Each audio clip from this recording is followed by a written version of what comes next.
Alright, these are a couple of these cockles that I got last night in Yaquina Bay.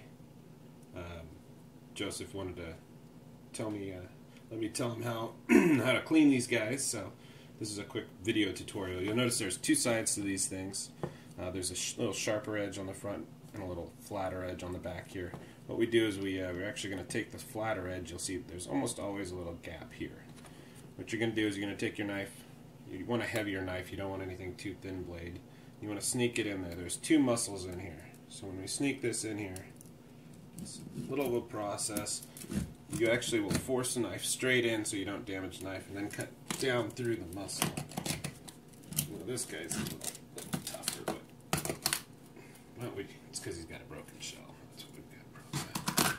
So you cut down through that second muscle. There's two of them there, and you open it up. You'll see it's just perfect, symmetrical both sides. So you've got it as a neck here. The gut sack's actually down here in the very bottom. What I like to do is I like to take my finger, my thumb specifically, and push all this extra flesh up. You'll see the two muscles that we cut are here and here.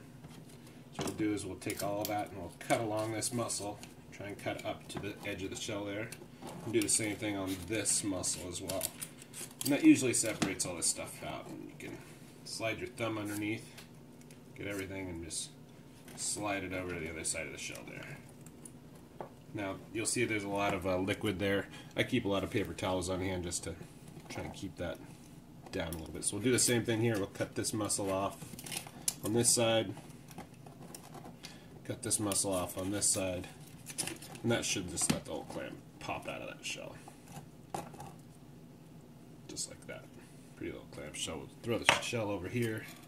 Now you'll see there's all this basically crap. This is all sand and gut. So what you want to do is you want to take as much of that gut off with your fingers as you can. You'll see there are little parasites that you'll get in here. Don't worry about it. It's just part of the clamming experience. You have to clean all these things anyway almost immediately. You'll see all the parasites. And as long as you get all this gut sac out, all this dark material, you're usually fine. So what I'll do now is I'll rinse it with fresh water. Somebody will tell you to rinse it with salt water. It doesn't really make a difference. I like to just go ahead and rinse it real quick with some fresh water.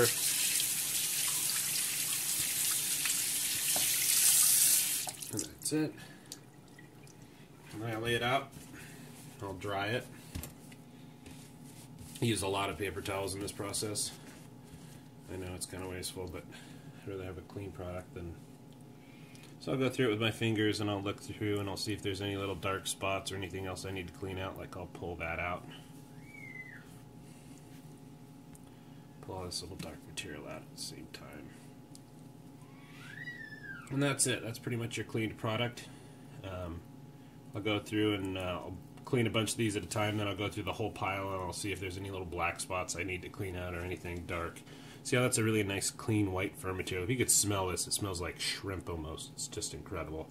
So I'll take this thing, I'll cut it down a little bit more maybe, or just bread it and deep fry it. Stick it in a pan with a little hot oil until it's really, really cooked. Obviously that'll take care of the parasites as well, if you're worried about that at all. I don't worry about it. I eat a whole mess of these things in my lifetime and I've never had a problem. As long as you clean them properly. See how it's kind of split like that? Okay, and that's it. Thanks, guys.